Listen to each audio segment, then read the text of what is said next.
Welcome back, Defenders. The chaos in Russia continues. Top story this week continues to be the operation in the Sea of Azov. This is the article headline from yesterday. Ukraine says it eliminated 14 more Russian Shadow Fleet vessels overnight. And this is the headline from this morning. Ukraine says drones struck 15 more Russian vessels as Sea of Azov campaign reaches 105 ships total. Magyar's Birds is just publishing all the drone video every single night. 2 nights ago, they struck 10 tankers and 4 ferries. I can skip through this video and just show you. It all looks the same, but it is numbered up here. So this is ship 77. Magyar's Birds is identifying every single ship to prove what they're doing. This compilation video goes through ship number 90, and this is a ferry being struck in Kerch. Then this is the next night. I'll play a little bit of this. This shows ship 91, one of these inland tankers being struck. We can fast forward. This is 3 minutes. As always, I'll link all of my clips and videos down below. And this goes through ship number 105. 105 ships destroyed or damaged in the last week alone. This is insane. Here are some satellite images showing these ships on fire. You can see the smoke clearly rising from at least 3 or 4 of these ships. We've also got pictures and videos from the coastline. People in Crimea who have electricity and internet, if they can upload the videos and images, we're starting to get these now.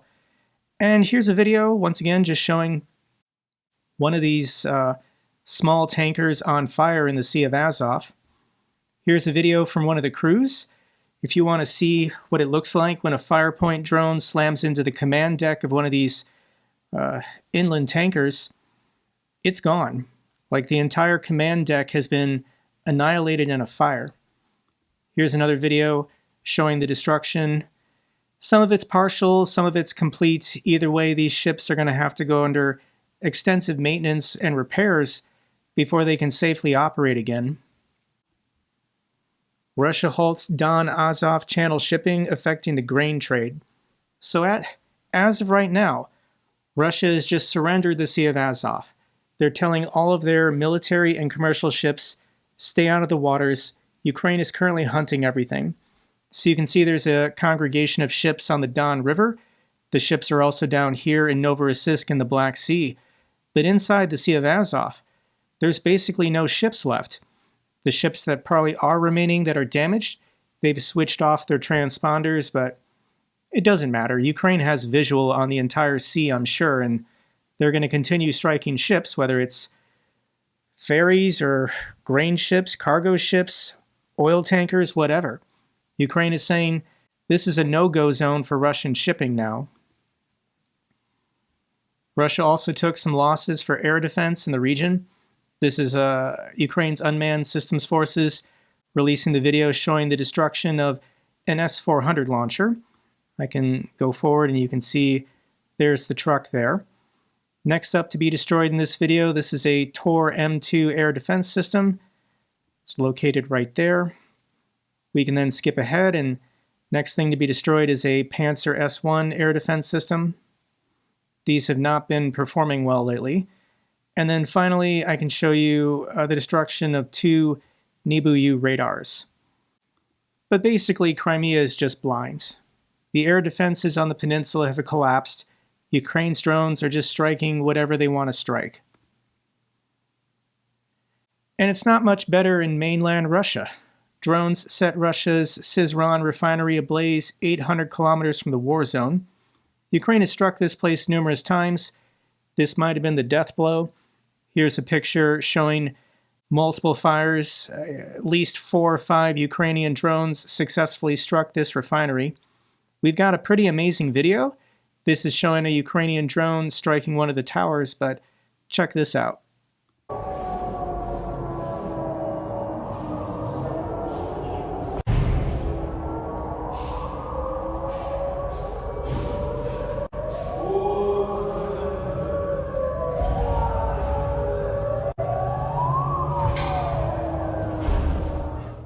You can see there's wire and mesh netting over the towers, and it doesn't do anything. Every primary unit at a Rosneft refinery is burning. 100% of its crude processing capacity is now offline. You can geolocate these towers and where the fires are coming from. It's being reported that AVT5 and AVT6, as well as the catalytic reforming unit, were all damaged in this attack, so this entire refinery has to suspend operations. Not good timing for the Russians. Let's go to the bingo board, and this is the Syzran refinery in the Samara Oblast. Ukraine has struck this place 13 times. Previous strike was on May 21st, and what can Russia do? They can't do anything. Ukraine reportedly strikes Russian oil depot in Stavropol Krai. Oil depots every day in Russia are just going up in flames. We can watch a little bit of this together.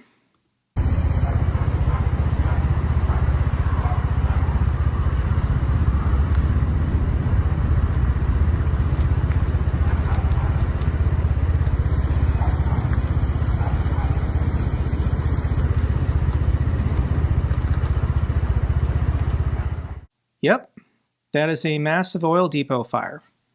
They're pretty common in Russia. So what's Russia's air defense systems doing? And a year ago, Ukraine invented a new technology. These P-1 Sun interceptor drones, there's lots of different variations and types, but Ukraine mastered this technology a year ago, and the Russians still don't have cheap and effective, drone interceptors to counter Ukraine's long-range drones. So what are they doing instead? And they're just giving drunks and cripples anti-aircraft guns and telling them, do your best. But this is not working. Let me show this clip of a Russian air defense gunner who didn't hit his target. Поехали!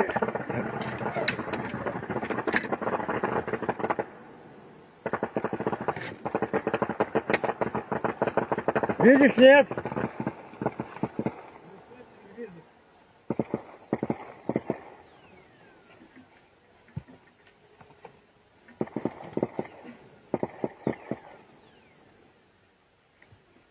Что это такая хуйня была? Птичка сзади нас летает.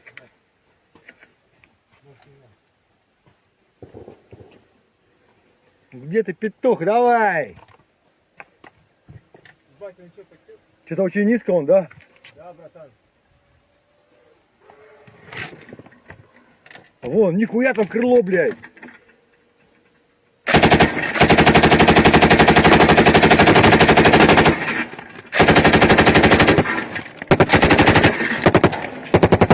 Ложись, блядь! Сука!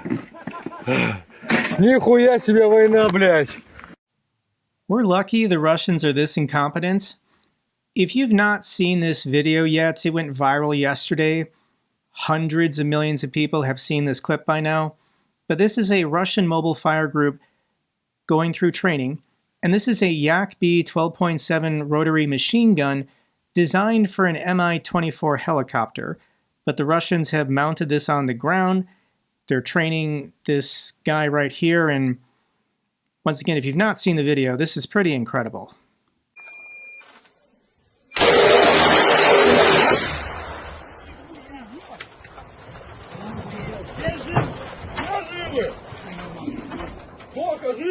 Тачка, чё? Тачка, тачка!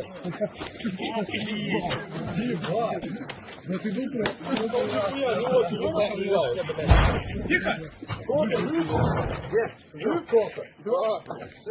Ебать, он его дома, ты мне команду прострелил. So there's no reports of casualties, but this individual did accidentally shoot through one of their trucks. It's also pretty hilarious when the instructor tries to stop the gun, he then touches the barrel and burns his hands because, of course, it's hot. But this is who Russia is hoping will save them. This is how they're trying to defend their refineries and oil depots and critical infrastructure. The mighty Russian military. So here's the latest update from Tochny showing Russia's fuel crisis. And this really began in the end of May. So May 18th to 24th, this was the first regions that started having gas lines and increased prices. It then has been spreading gradually over the last 2.5 months, and it's everywhere. This is affecting every region, every major city. It's crippling Russian society. And the Kremlin doesn't know how to adjust. One thing you can do is just let the free market take over. Let oil companies and gas stations charge higher prices to crush demand, and then that will, stabilize with whatever they can produce on their own. So this is Crimea. I'm getting comments from Russian trolls saying, what are you talking about? Gasoline is for sale in Crimea. But if you can find it, this is what you're paying.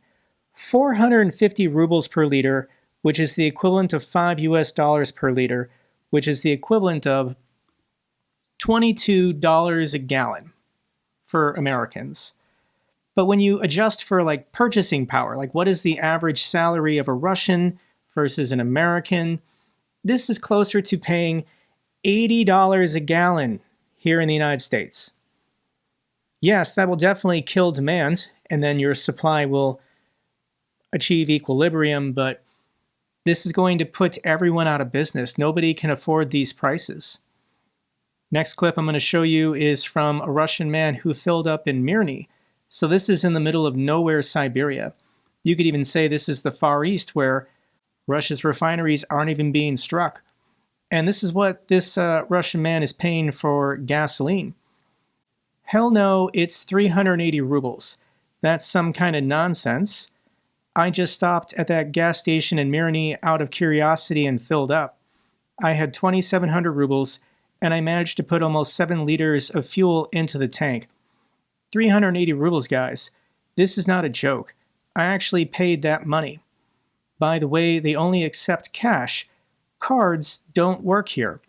I don't know if they're operating off the books or if it's some kind of other nonsense. On the one hand, it's good that I was able to fill up at all. On the other hand, guys, 380 rubles. A liter of gasoline costs more than a liter of milk. It's more expensive than vodka. So basically, you could drive on alcohol then. Unbelievable. Yeah, it's going to get worse. So with the price crunch and the shortages, this is leading to Russians getting at fights at gas stations, arguing while in lines. I can link these videos down below if you want to see a brawl at a gas station line. Russian authorities deploy teachers to gas stations to manage the drivers. So elementary school teachers on summer vacation, they're being ordered by regional governors to deploy to gas stations to monitor queues and manage drivers, and they're only being compensated with tea and coffee. Do you really think a kindergarten teacher is going to stop 2 Russian men from getting in a fist fight? Their compensation should be gasoline, not tea and coffee. So here is my latest installment in my long-running series, Russian Women Crying in Their Cars. This is a Russian woman having a breakdown in her car. She can't get gasoline, but she's mostly concerned about the ongoing economic implosion. She has some kind of online retail business, and Wildberries, their equivalent of Amazon, is increasing their shipping costs because they don't have any fuel. So this is her meltdown in her car. Вот знаете, блядь, пятница вечер, блядь. Пятница, блядь, вечер. Я должна прийти домой, блядь, радостная. Я должна, блядь, прийти домой радостная, что я... Откуда? Откуда взять энергию, если ты понимаешь, что ты, блядь, живешь нахуй в минус?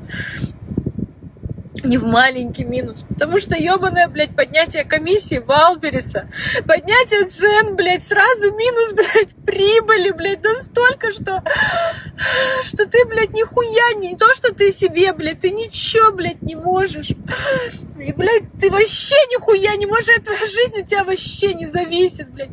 Ты приходишь и думаешь, блядь, как, сука, выжить в этом мире, блядь. Я от ужаса, блядь, я говорю даже маме, я, блядь, на панель, наверное, пойду, я не знаю. Она мне говорит, тебя даже на панель не возьмут, ты старая, блядь, и герпесная. Я думаю, ну пиздец, ну чё, блядь? Какой пиздец, ёбаный. This is happening to tens of millions of Russian citizens right now. They're losing their savings, they're losing their businesses, they're losing their homes, they're losing everything because Putin wanted a little bit more for his empire, for his oligarchs and ruling circle. So these Russians have to come to the realization that it's not worth it to surrender their political power to the FSB, a KGB Soviet colonel, so they can get their empire back. This woman is losing everything, and I have sympathy for her as long as they stop this war. The war has to end, and then everything can go back to the way it was, relative to standard of living. And Russia is a resource-rich country. It should not be this bad. As long as you get rid of the corruption and have a real fair society with fair business practices, everyone in Russia should be prospering. But the real crisis playing out is in the agricultural sector. So this woman, she's a dairy farmer, and she's been talking to, the crop farmers. What's happening if farmers can't afford diesel? I spoke again with the farmers from Cherepanovo. Do you know what they told me? Lena, if diesel reaches 100 rubles a liter, we won't even start our combines. We'll just let the crops fall to the ground. And now I have a question for all of you. Will you support us in demanding affordable fuel prices for farmers? Because if our costs keep rising, we'll have no choice but to raise prices. And in the end, you're the ones who pay. I'm a livestock farmer, so I'm caught in the middle of this chain. If crop farmers have to buy diesel at these prices, they'll have to charge more for their grain. But I know I won't be able to sell my meat and dairy products at higher prices because people simply don't have the money. So what choice do I have? So she can't afford, if farmers don't farm corn and other agricultural products that's consumed by livestock, then, the people who farm livestock can't afford to feed their own cattle in the fields or whatever. Beef prices, dairy prices, everything is skyrocketing. And Ukraine's just finding new ways to innovate, to apply more pressure on Russia to negotiate a stop to this war. A new era of war begins. Ukrainian sea and ground drones team up for a combat mission on the Kinburn Spit. The Kinburn Spit is part of Kherson. It's part of Mykolaiv, but it's west of Kherson. And this is an interesting video. This shows Ukraine's 123rd Territorial Defense Brigade carrying out a landing operation. So a drone boat dropped off a UGV, unmanned ground vehicle, that had a machine gun on it. And they're using this to attack and assault a Russian position. This is cool. This is really fun and interesting, but how effective is this? I don't know. A year ago, I didn't think UGVs were going to be as big of a deal as they are now. So maybe Ukraine is having a technological breakthrough and they can start doing beach landing operations in mass with dozens or hundreds of these machine gun drones. What do Russians do to respond to that? So this could be the beginning of something, or it was just a cool publicity stunt. So we'll see in time. What's Russia's response to all this? Russian strike on cargo ship in Odessa kills 5, including foreign crew members, and injuring 10 others. This is some kind of grain or cargo ship that was in Odessa, and Russia successfully attacked it with a drone. So Russia got one of Ukraine's civilian ships, while Ukraine has gotten 105 in the last week. And the crew was Syrian. Unfortunately, there were loss of life. I do think the interceptor drone crews in Odessa have gotten a lot better. They can't do anything against ballistic missile threats, but against regular Geron or Shahed drones, they are greater than 95% effective at shooting them down before they reach the coastline. This is Ukraine's foreign minister. This morning, Russia attacked Kyiv with ballistic missiles. Now it has struck Sumy with guided aerial bombs. At least 4 people have been killed and 7 more injured. The rescue operation continues. There's no military purpose. They're not destroying military bases or fuel depots or ammo caches. Like, they just lob missiles and drones into residential buildings to terrorize people because Russia doesn't know what else to do. This is Kate from Kharkiv. Russia strikes Kharkiv every single day. I rarely write about it anymore. Not many people seem to care, and the news outlets never mention it. Posting about it feels like screaming into a void. If Russia can kill 30 people in a capital city full of journalists without any global outrage, who is going to care about a destroyed gas station and a single loss of life in Kharkiv? I just want to say to Kate, I still care. And it's what Ukraine is achieving this week with the Sea of Azov, and especially the last 2 months with the fuel shortages. People are paying attention. My views on my channel are skyrocketing. I see the same thing across all the other pro-Ukraine YouTubers. People who, they have to live their lives. Maybe they checked out for a little bit. They're checking back in. They want to see Russia defeated. They're here to support Ukraine. This could be the final couple months of this war, guys. I don't know how Russia can get through this winter when nobody has food or gasoline. We're going to find out together over the next couple months.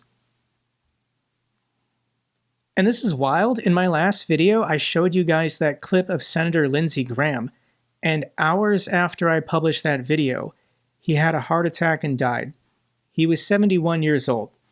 U.S. Senator Graham died day after his last visit to Kyiv. His Russia's Sanctions from Hell bill loses its architect at moment it might pass.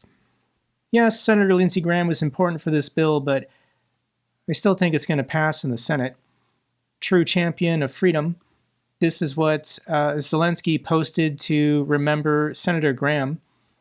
Deeply saddened by the news of the passing of U.S. Senator Lindsey Graham, Lindsey was a true defender of freedom and the values that make our world safer. He visited Ukraine 10 times during the years of Russia's full-scale invasion and was here with our people when it was most needed. We remained in constant dialogue, and I will miss our conversations. We met twice in just the past week.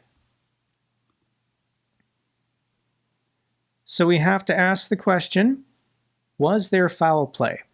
Because Senator Lindsey Graham looked pretty normal and healthy to me the last couple weeks, and when you're a wealthy and powerful man with the best health care in the world, how do you just randomly and abruptly drop dead?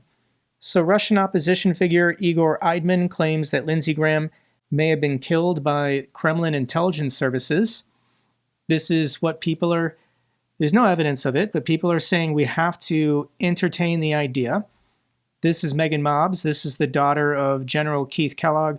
She does volunteer work in Ukraine.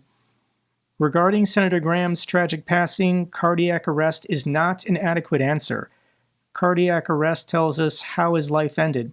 It does not tell us why his heart stopped. Given the threat environment, the identities of American adversaries, and Senator Graham's prominent role in confronting them, the American people deserve certainty. That means a complete forensic autopsy, preservation of all relevant biological specimens, comprehensive toxicology and histology, and consultation with federal law enforcement and counterintelligence authorities. Lots of credible people are saying this has to be investigated. This is Sir William Browder. Not to be a conspiracy theorist, but Lindsey Graham was the leading driver of the devastating sanctions bill against Russia. Yesterday, he announced that President Trump agreed to it. He had just returned from Ukraine, where it's not unknown for Russian agents to operate. Russians are expert at administration of poisons that look like heart attacks. All tests should be done immediately to rule out foul play. I've seen enough Russian-related suspicious deaths to know this is the only course of action. Either way, here in the United States, you could say Senator Graham was a polarizing figure, given that he's a Republican and a Trump supporter, but he did support Ukraine. To take 10 trips there, that train ride 10 times over 4.5 years, he wouldn't have done that unless he truly cared. So I just want to say it's a shame.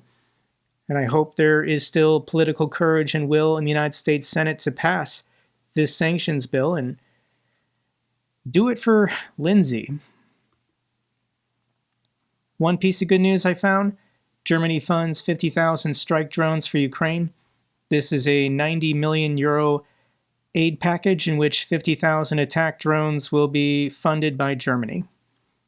Thank you so much to the fantastic Germans. This is going to do a lot of damage to the Russian military. Okay guys, let's do the updates on our channel fundraiser. This is our $8th million fundraiser, and thank you so much to everyone who donated. We hit the million mark last night, and currently it's at 9,883 donations. So if you donate, thank you so much. If you left a comment or a like, or you subscribe to this channel, or you just watch me, thank you so much.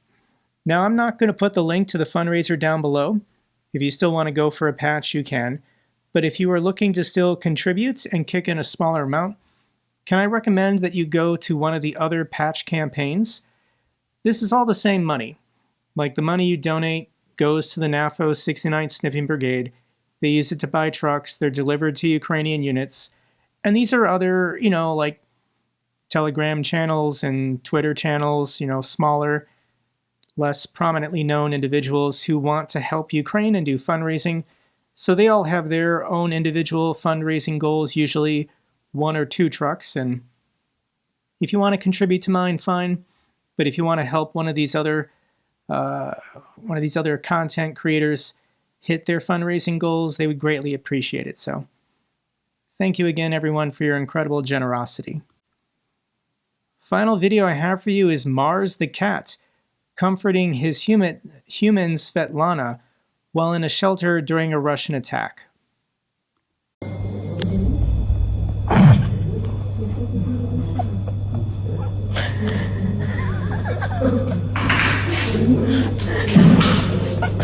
Mars.